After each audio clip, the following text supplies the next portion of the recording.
പിതാവിനെ കുറിച്ചുള്ള ധ്യാനത്തിൻ്റെ 2-ാം ദിനത്തിലേക്ക് നാം പ്രവേശിക്കുകയാണ്. വിശുദ്ധ യോസേപ്പ് പിതാവ് നമ്മുടെയൊക്കെ ജീവിതത്തെ എപ്രകാരമാണ് സജീവമാക്കുന്നത്, എപ്രകാരമാണ് ഈശോയോട് അനുരൂപപ്പെടുത്തുന്നത് എന്നുള്ളതാണ് നമ്മൾ ഈ നാളുകളിൽ ധ്യാനിക്കുന്ന വിഷയം. ഇന്ന് വിശുദ്ധ യോസേപ്പ് പിതാവ് എങ്ങനെയാണ് ദൈവഹിതത്തിന് സമ്പൂർണമായും കീഴ്വഴങ്ങി ജീവിച്ചത്? യോസേപ്പ് പിതാവ് ദൈവഹിതം അറിഞ്ഞാൽ അത് അക്ഷരം പ്രതി എങ്ങനെയാണ് അനുസരിച്ചത്? ക്രിസ്തീയ ജീവിതം എന്ന് പറയുന്നത് ദൈവപിതാവിൻ്റെ ഇഷ്ടം നിറവേറ്റുന്ന പുത്രനെ അനുകരിക്കുന്ന ജീവിതമാണ്. നാം എല്ലാ ദിവസവും ചൊല്ലുന്നത് അങ്ങനെയാണ്: സ്വർഗസ്ഥനായ ഞങ്ങളുടെ പിതാവേ, അങ്ങയുടെ തിരുഹിതം സ്വർഗത്തിലേതുപോലെ ഭൂമിയിലുമാകണം. ഗെത്സമനിയിൽ ഈശോമിശിഹ പ്രാർത്ഥിക്കുന്നതാണ്: പിതാവേ, എൻ്റെ ഇഷ്ടമല്ല അങ്ങയുടെ ഇഷ്ടം നിറവേറട്ടെ എന്ന്. നമുക്ക് ഓരോരുത്തർക്കും ഒത്തിരിയേറെ താല്പര്യങ്ങൾ വ്യക്തിപരമായി പല കാര്യത്തിലുമുണ്ട്. നമ്മുടെ ജീവിതത്തെക്കുറിച്ചാകാം, മക്കളെക്കുറിച്ചാകാം, ജീവിത പങ്കാളിയെക്കുറിച്ചാകാം. നാം കണ്ട സ്വപ്നങ്ങൾ അത്രയും സാക്ഷാത്കരിക്കപ്പെടണം എന്നുള്ളത് നമ്മുടെ ആഗ്രഹമാണ്. പക്ഷേ നമുക്ക് ശരിയെന്ന് തോന്നുന്നത് യഥാർത്ഥത്തിൽ ശരിയാകണമെന്നില്ലല്ലോ.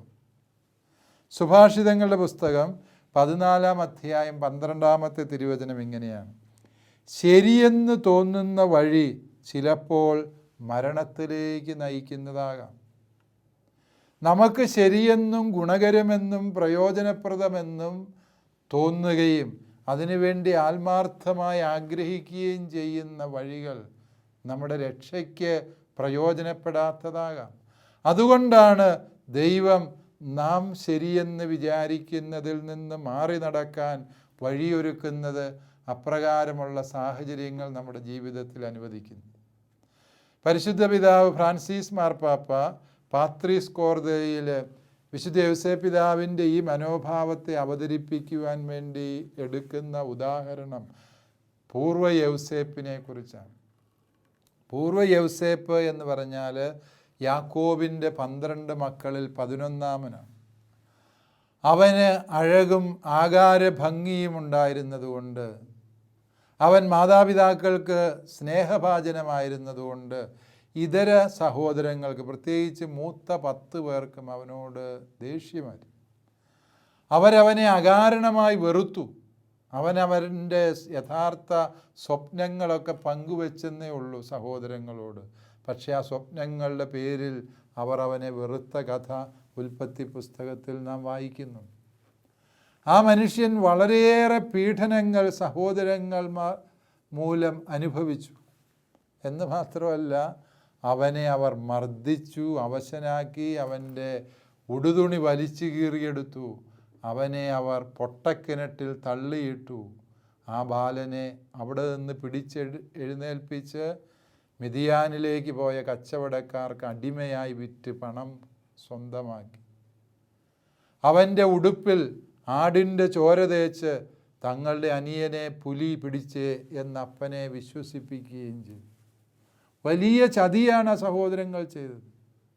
അടിമയായി വിൽക്കപ്പെട്ട ആ ബാലൻ കടന്നു പോകേണ്ടി വരുന്ന പീഡനങ്ങളെക്കുറിച്ച് ആ സഹോദരന്മാർ ചിന്തിച്ചില്ല. അവൻ പൊത്തീഫാറിൻ്റെ ഭവനത്തിൽ അടിമയായി നിൽക്കവേ പാപം ചെയ്യാൻ വിസമ്മതിച്ചതിൻ്റെ ഫലമായി അവൻ കാരാഗൃഹത്തിൽ അടയ്ക്കപ്പെട്ടു. അവിടെയും അവന് അവഗണനകൾ മാത്രമായിരുന്നു. പക്ഷേ അവൻ ദൈവം കൂടെയുണ്ട് എന്ന ബോധ്യത്തോടെ ജീവിച്ചു.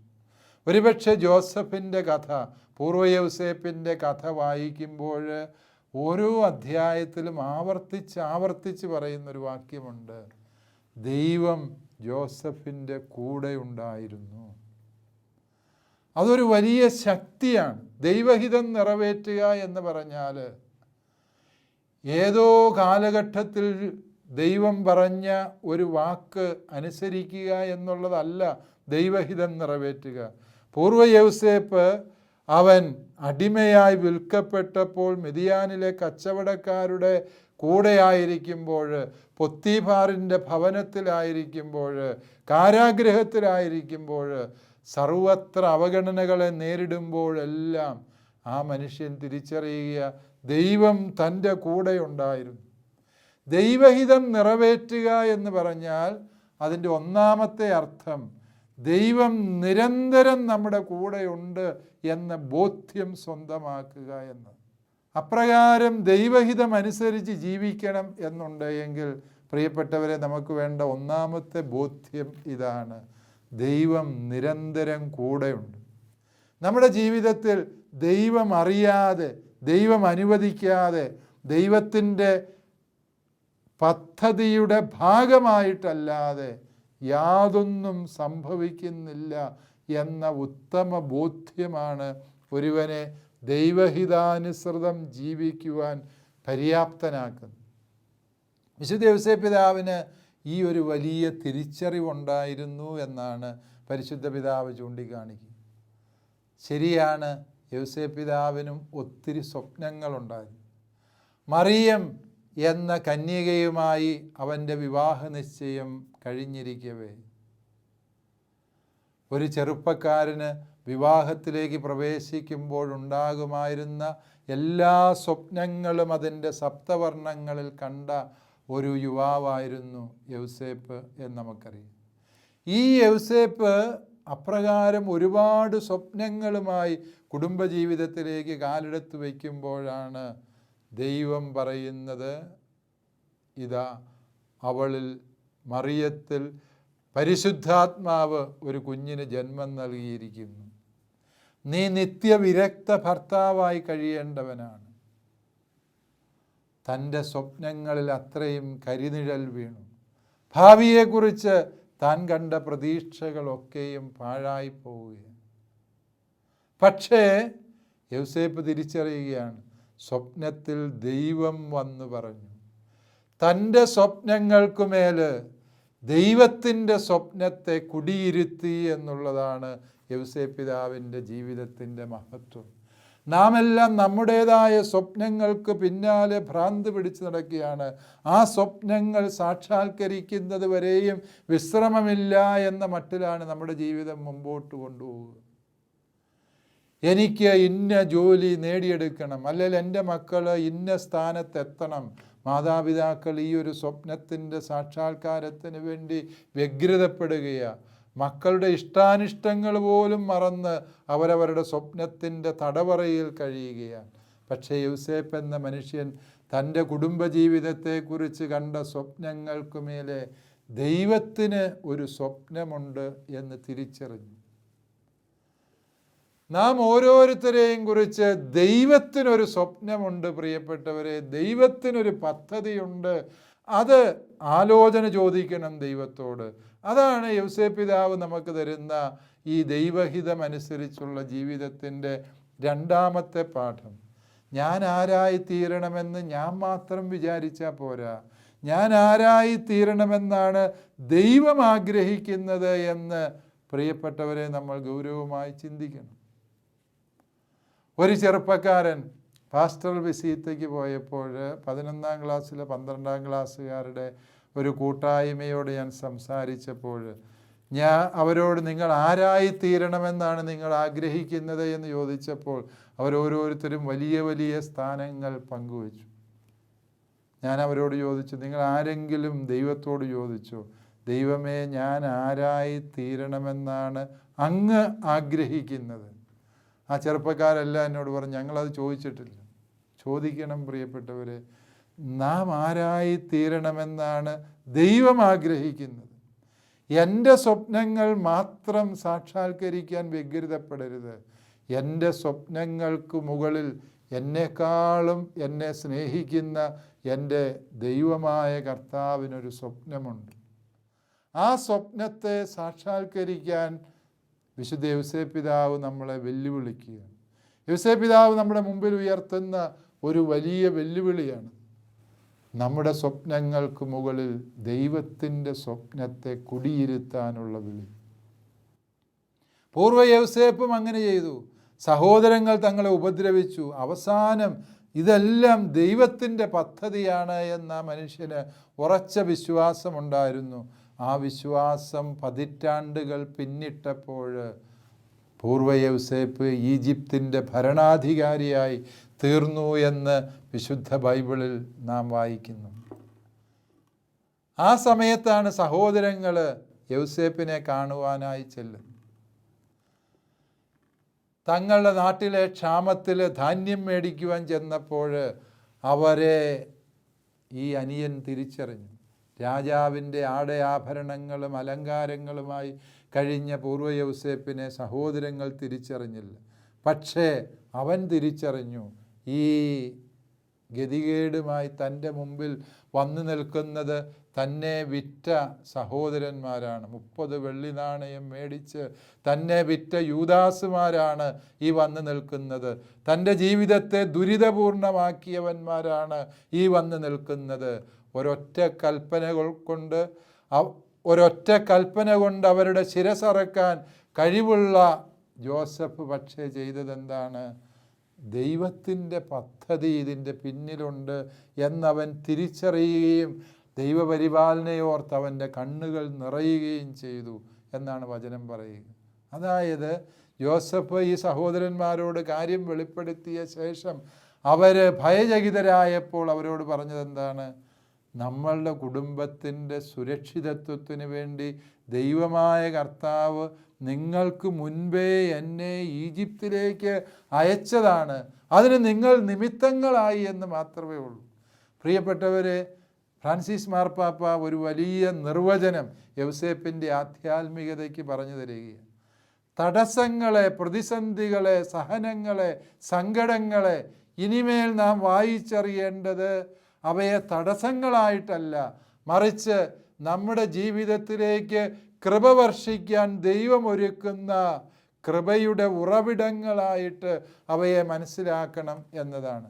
വിശുദ്ധ യൗസേപ്പ് പിതാവിൻ്റെ ജീവിതത്തിൽ ഏറ്റവും വലിയ കൃപയുടെ ഉറവിടമായി മാറിയത് പരിശുദ്ധ കന്യകാമറിയത്തിൻ്റെ ഉദരത്തിൽ ഒരു കുഞ്ഞ് വളരുന്നു എന്ന സത്യമാണ്. ഒരു കുടുംബജീവിതക്കാരനെ സംബന്ധിച്ചിടത്തോളം ഏറ്റവും വലിയ പ്രതിസന്ധിയാണത്. ഒരു കുടുംബം തകർന്നു പോകാൻ അതിനേക്കാളും വലിയ പ്രതിസന്ധി അഭിമുഖീകരിക്കാനില്ല എന്ന് നമുക്കറിയാം. കാരണം തനിക്ക് വിവാഹ നിശ്ചയം ചെയ്യപ്പെട്ട പെൺകുട്ടിയുടെ ഉദരത്തിൽ ആരാൻ്റെ കുഞ്ഞ് വളരുന്നു എന്ന വാർത്ത കേട്ടാൽ പതറാത്ത ഏതൊരു യുവാവാണ് ഈ ലോകത്തുള്ളത്? തകരാത്ത ഏതൊരു കുടുംബമാണ് ഈ ലോകത്തുള്ളത്? പക്ഷേ യൗസേപ്പ് പിതാവ് എന്ന വലിയ മനുഷ്യൻ ആ പ്രതിസന്ധിയിൽ കൃപ കണ്ടെത്തുകയും, ശരിക്കും അതല്ലേ കൃപ? ആ ഉദരത്തിൽ വളർന്ന കുഞ്ഞല്ലേ കൃപയുടെ അടയാളമായത്? ആ കുഞ്ഞ് തന്നെയല്ലേ കൃപയായത്? വാസ്തവത്തിൽ എല്ലാ പ്രതിസന്ധികളും ഈശോ മിശിഹ എന്ന കൃപയെ സ്വീകരിക്കാൻ ദൈവമൊരുക്കുന്ന അവസരങ്ങളാണ് എന്ന സത്യം വിസ്മരിക്കരുത് എന്നാണ് പരിശുദ്ധ പിതാവ് നമുക്ക് തരുന്ന വലിയ ഒരു പാഠം. വീണ്ടും ഈ യൗസേപ്പ് പിതാവിൻ്റെ ജീവിതവും പൂർവ്വ യൗസേപ്പിൻ്റെ ജീവിതവും പരിശോധിക്കുമ്പോൾ നമ്മൾ അടുത്ത പാഠം മനസ്സിലാക്കുക. നമുക്ക് ആരോടും പരാതിയില്ല, ആരോടും പരിഭവമില്ല, ആരോടും നമുക്ക് കലഹിക്കാനുമില്ല. കാരണം എല്ലാം ദൈവത്തിൻ്റെ പദ്ധതി പ്രകാരം സംഭവിച്ചത്. ശരിയാ, പലരും നമുക്കെതിരായി കരുനീക്കുന്നത് നമ്മുടെ നാശം ലക്ഷ്യമാക്കിക്കൊണ്ട് നമ്മുടെ തകർച്ച ഉറപ്പുവരുത്താൻ വേണ്ടി നമ്മുടെ ശവപ്പെട്ടിയിൽ അവസാനത്തെ ആണിയടിക്കാൻ വേണ്ടിയായിരിക്കാം. ഒരുപക്ഷെ നമ്മുടെ അയൽക്കാരാകാം, നമ്മളെ എതിർക്കുന്നവരാകാം, നമ്മുടെ ശത്രുക്കളാകാം കരുനീക്കങ്ങൾ നടത്തുന്നത്. അത് സോഷ്യൽ മീഡിയയിലൂടെ നമ്മളെ അപമാനിക്കാൻ പരിശ്രമിക്കുന്നവരാകാം. നിരാശപ്പെടരുത്, തകർന്നു പോകരുത് പ്രിയപ്പെട്ടവരെ. കാരണം അതിലും ദൈവത്തിനൊരു പദ്ധതിയുണ്ട് എന്ന് നാം തിരിച്ചറിയുക. ഈ സഹനങ്ങൾ, ഈ അപമാനങ്ങൾ, ഈ വേദനകൾ സത്യമായും ദൈവകൃപയെ കണ്ടെത്തുവാൻ ദൈവമൊരുക്കുന്ന വഴികൾ തന്നെയാണ്. ശത്രു നിൻ്റെ നാശം കൊതിച്ചുകൊണ്ട് നിനക്ക് വേണ്ടി ഒരുക്കുന്ന നാശത്തിൻ്റെ വഴികളെ ദൈവമായ കർത്താവ് നിനക്ക് കൃപയുടെ അവസരങ്ങളാക്കി മാറ്റുന്നു എന്ന സത്യം മറക്കാതിരിക്കും. സുഭാഷിതങ്ങളുടെ പുസ്തകത്തിൻ്റെ 16-ാം അധ്യായം 7-ാമത്തെ വചനത്തിൽ നാം ഇങ്ങനെ വായിക്കുന്നുണ്ട്: ഒരുവൻ്റെ വഴികൾ കർത്താവിന് പ്രീതികരമായിരിക്കുമ്പോൾ ശത്രുക്കൾ പോലും അവനോട് ഇണങ്ങി നിൽക്കും. ഒരുവൻ്റെ വഴികൾ കർത്താവിന് പ്രീതികരമാകുമ്പോൾ ശത്രുക്കൾ പോലും അവനോട് ഇണങ്ങി നിൽക്കും. എല്ലാ ശത്രുക്കളും നമുക്ക് കീഴ്പ്പെട്ടു പോകും. കാരണം എന്താണ്? നമ്മൾ ശക്തരായതുകൊണ്ടല്ല, നമ്മൾ ബുദ്ധിമാന്മാരായതുകൊണ്ടല്ല, നമ്മുടെ തന്ത്രങ്ങളിൽ അവരെ കുരുക്കാൻ കഴിഞ്ഞു എന്നുള്ളത് കൊണ്ടല്ല. ഒരുവൻ്റെ വഴികൾ കർത്താവിന് പ്രീതികരമായാൽ, പ്രിയപ്പെട്ടവരെ, നിങ്ങൾ ആരുടെയെങ്കിലും മേൽ വിജയം വരിക്കാൻ ആഗ്രഹിക്കുന്നു എങ്കിൽ അതിന് ഒരേ ഒരു വഴിയെ വിശുദ്ധ ഗ്രന്ഥം അനുവദിക്കുന്നുള്ളൂ. അതെന്താണ്? നിൻ്റെ വഴികളെ, നിൻ്റെ വാക്കുകളെ, നിൻ്റെ പ്രവൃത്തികളെ, നിൻ്റെ ആലോചനകളെ കർത്താവിന് പ്രീതികരമാക്കി മാറ്റുക. അപ്പോൾ തീർച്ചയായും നിനക്കെതിരായി കരുനീക്കുന്നവരുടെ മേൽ വിജയം വരിക്കാൻ നിനക്ക് കഴിയും. നമുക്കെതിരായി പ്രവർത്തിക്കുന്നവർക്കെതിരെ അതേ നാണയത്തിൽ തിരിച്ചടിച്ചാൽ, നമുക്കെതിരായി ആക്ഷേപങ്ങൾ ചൊരിയുന്നവരോട് അതേ രീതിയിൽ ആക്ഷേപങ്ങൾ എഴുതി സോഷ്യൽ മീഡിയയിൽ പ്രസിദ്ധീകരിച്ചാൽ പ്രശ്നം തീരുമെന്ന് വിചാരിക്കരുത്. നിൻ്റെ വഴികൾ കർത്താവിന് പ്രീതികരമായാൽ നിൻ്റെ ശത്രു പരാജയപ്പെട്ടു. പലപ്പോഴും സഭയുടെ മാധ്യമ കമ്മീഷൻ ചെയർമാൻ എന്ന നിലയിൽ പലരും എന്നോട് ചോദിക്കാറുണ്ട്, എന്തുകൊണ്ടാണ് ഈ സോഷ്യൽ മീഡിയയിൽ സഭയ്ക്കെതിരായി വരുന്ന ആരോപണങ്ങളോട് നമ്മൾ അതേ നാണയത്തിൽ മറുപടി പറയാൻ ആളുകളെ പരിശീലിപ്പിക്കാത്തത് എന്നൊക്കെ ചോദിച്ച് എന്നോട് വഴക്കൂടാറുണ്ട്. പ്രിയപ്പെട്ടവരെ, ഒരുവൻ്റെ വഴികൾ കർത്താവിന് പ്രീതികരമാകണം. ദൈവത്തിന് നിരക്കാത്ത വഴികൾ നമുക്ക് സ്വീകാര്യമല്ല. ഒരുവൻ നമ്മളെ ചീത്ത വിളിച്ചാൽ തിരിച്ചവനെ ചീത്ത വിളിക്കാനല്ല കർത്താവ് പറഞ്ഞത്. ഏതെങ്കിലും മതവിഭാഗങ്ങൾ വർഗീയമായി ചിന്തിച്ച് നമുക്കെതിരായി നീങ്ങിയാൽ തിരിച്ച് വർഗീയമായി സംഘടിച്ച് അവർക്കെതിരായി പോരാടാനല്ല ക്രിസ്തു നമ്മളെ പഠിപ്പിച്ചത്. ഒരുവൻ്റെ വഴികൾ കർത്താവിന് പ്രീതികരമാകുമ്പോൾ മാത്രമേ ശത്രുക്കളെ തോൽപ്പിക്കാൻ സാധിക്കുകയുള്ളൂ എന്ന പരമമായ സത്യം പ്രിയപ്പെട്ടവരെ നമ്മൾ മനസ്സിലാക്കുക. വീണ്ടും നാലാമതായി ദൈവഹിതം മനസ്സിലാക്കുക എന്ന് പറയുമ്പോൾ ഉദ്ദേശിക്കുന്നത് അനുസരിക്കുക. ദൈവം എന്ത് ചെയ്യാൻ പറഞ്ഞു അത് അക്ഷരം പ്രതി അങ്ങ് അനുസരിക്കുക. യൗസേപ്പിനോട് ദൈവം എന്താവശ്യപ്പെട്ടു അത് യൗസേപ്പ് പിതാവ് ചെയ്തു. യൗസേപ്പ് പിതാവിനോട് പറഞ്ഞു, ഇതാ മറിയത്തെ വിവാഹം കഴിക്കുക. യൗസേപ്പ് പിതാവ് മറിയത്തെ വിവാഹം ചെയ്തു. അവളുടെ ഉദരത്തിൽ ഒരു കുഞ്ഞ് വളരുന്നു എന്നറിഞ്ഞപ്പോൾ യൗസേപ്പ് പിതാവ് ദൈവത്തോട് ചോദിച്ചു, ഇനി എന്താ ചെയ്യേണ്ടത്? ഭയപ്പെടേണ്ട, അവളിൽ വളരുന്ന കുഞ്ഞ് ദൈവപുത്രനാണ്, നീ അവളെ സ്വീകരിച്ചു കൊള്ളുക. യൗസേപ്പ് പിതാവ് സ്വീകരിച്ചു. ആ പൂർണ്ണഗർഭിണിയായ ഭാര്യയെയും കൊണ്ട് ജെറുസലേത്തിനടുത്ത് ബേത്ലഹേമിലേക്ക് പോകാൻ പറഞ്ഞു, പോയി. തീർന്നില്ല, അവിടെ നിന്ന് ഈജിപ്തിലേക്ക് പോകാൻ പറഞ്ഞു, പോയി. ഈജിപ്തിൽ നിന്ന് തിരിച്ച് യൂദയായിലേക്ക് വരാൻ പറഞ്ഞു, വന്നു. യൂദയായിൽ നിന്ന് നസ്രത്തിലേക്ക് പോകാൻ പറഞ്ഞു, വീണ്ടും പോയി. പ്രിയപ്പെട്ടവരെ, നാം മനസ്സിലാക്കുകയാണ്, യൗസേപ്പ് എന്ന മനുഷ്യൻ തിരിച്ചു നിന്നൊരു വാചകം പോലും ചോദിക്കുന്നില്ല, ഒരു വിശദീകരണം പോലും ചോദിക്കുന്നില്ല. എന്തുകൊണ്ടാണ് ദൈവമേ ഇങ്ങനെ എന്നോട് പ്രവർത്തിക്കുന്നത്? ദൈവമേ എന്തുകൊണ്ട് എന്നോടിങ്ങനെ നീ ചെയ്തു? നമ്മൾ പലപ്പോഴും സഹനങ്ങൾക്ക് മുൻപിൽ പതറിപ്പോകുമ്പോൾ ചോദിക്കുന്നൊരു ചോദ്യമാണ്, ദൈവമേ എന്നോട് എന്തുകൊണ്ട് ഇങ്ങനെ ചെയ്തു? നമ്മുടെ പ്രിയപ്പെട്ടവരാരെങ്കിലും അകാലത്തിൽ വേർപിരിഞ്ഞു പോകുന്നതിൻ്റെ സങ്കടം സഹിക്കവയ്യാതെ നാം പലപ്പോഴും ദൈവത്തോട് ചോദിക്കുന്നു, ദൈവമേ ഞാൻ എന്ത് തെറ്റ് ചെയ്തിട്ടാണ് ഇങ്ങനെ ഒരു വലിയ സഹനം എൻ്റെ ജീവിതത്തിൽ തന്നത്? പ്രിയപ്പെട്ടവരെ, വിശുദ്ധ യൗസേപ്പ് നമുക്ക് ഉത്തരം തരികയാണ്, ദൈവം ചെയ്യുന്നതാണ് ശരി, അത് മാത്രമേ ശരിയാവുകയുള്ളൂ. ആ ദൈവത്തിൻ്റെ വഴിയിലൂടെ നാം മുന്നേറേണ്ടതുണ്ട് എന്ന സത്യം. ദൈവം പറയുന്നത് എന്തോ അത് അക്ഷരം പ്രതി അനുസരിക്കാൻ നാം സന്നദ്ധമാകുമ്പോൾ തീർച്ചയായും നമ്മുടെ ജീവിതത്തിൽ ദൈവം വലിയ കാര്യങ്ങൾ ചെയ്യും. പ്രിയപ്പെട്ടവർ, എങ്ങനെയാണ് ഒരു മനുഷ്യന് ദൈവത്തിൻ്റെ വഴികൾ തിരിച്ചറിയാൻ പറ്റുന്നത്? അതിനൊരു പ്രായോഗിക മാർഗം ആവശ്യമുണ്ട് എന്നാണ് ഞാൻ വിചാരിക്കുന്നത്. ദൈവഹിതം അറിയണമെന്ന് നമുക്കെല്ലാവർക്കും ആഗ്രഹമുണ്ട്. ദൈവഹിതം അറിയാൻ വേണ്ടി നാം പലപ്പോഴും ദർശനപരമുള്ള, പ്രവചനപരമുള്ള, പ്രാർത്ഥിച്ച് സന്ദേശം തരാൻ കഴിവുള്ള ആളുകളെ തേടിപ്പോകാറുണ്ട്. ഇങ്ങനെയുള്ള മനുഷ്യർ എല്ലായിടത്തും ഒന്നുമില്ല. അതുകൊണ്ട് ഇത്തരത്തിലുള്ള ആളുകളെ കണ്ടെത്തുക എന്ന് പറയുന്നത് വളരെ ദുഷ്കരമായ കാര്യമാണ് എന്ന് നമുക്കറിയാം.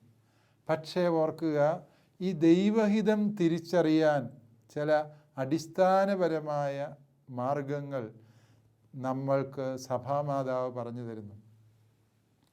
അതിൽ പ്രധാനപ്പെട്ട കാര്യമാണ് ദൈവഹിതം തിരിച്ചറിയാനുള്ള ഒന്നാമത്തെ വഴി എന്ന് പറയുന്നത് നാം വരപ്രസാദാവസ്ഥയിൽ ജീവിക്കുക എന്ന് പറഞ്ഞാൽ അടുക്കൽ പരിശുദ്ധ കുമ്പസാരം എന്ന കൂദാശ സ്വീകരിക്കുക. വീണ്ടും നമ്മുടെ ജീവിതത്തിൽ വിശുദ്ധ കുർബാന സ്വീകരിച്ച് ഈശോയുമായി ഐക്യപ്പെട്ട് ജീവിക്കുക. ദൈവഹിതം നമുക്ക് വെളിപ്പെടുത്തി കിട്ടണം എന്നുണ്ട് എങ്കിൽ നാം നമ്മുടെ മനസ്സിനെയും ശരീരത്തെയും പരിശുദ്ധമായി സൂക്ഷിക്കേണ്ടതുണ്ട് എന്നുള്ള സത്യം പ്രിയപ്പെട്ടവരെ നമ്മൾ മനസ്സിലാക്കണം. കാരണം വിജ്ഞാനത്തിൻ്റെ ഗ്രന്ഥം പറഞ്ഞു തരുന്ന ഒരു വലിയ സന്ദേശമുണ്ട്. പരിശുദ്ധിയുള്ള ശരീരത്തിൽ മാത്രമേ ദൈവത്തിൻ്റെ ജ്ഞാനം വെളിപ്പെടുകയുള്ളൂ എന്ന സത്യമാണ്. പാപത്തിന് അടിമയായ ശരീരത്തിൽ, ജ്ഞാനത്തിൻ്റെ പുസ്തകം 1-ാം അധ്യായം 4-ാമത്തെ തിരുവചനം, പാപത്തിന് അടിമയായ ശരീരത്തിൽ ദൈവത്തിൻ്റെ ജ്ഞാനം വസിക്കുന്നില്ല എന്ന സത്യം. പ്രിയപ്പെട്ടവരെ, ദൈവഹിതം അറിയണമെന്നുണ്ട് എങ്കിൽ നാം വരപ്രസാദത്തിൽ ജീവിക്കണം. പാപത്തിൽ നിന്ന് മാറി നിൽക്കണം.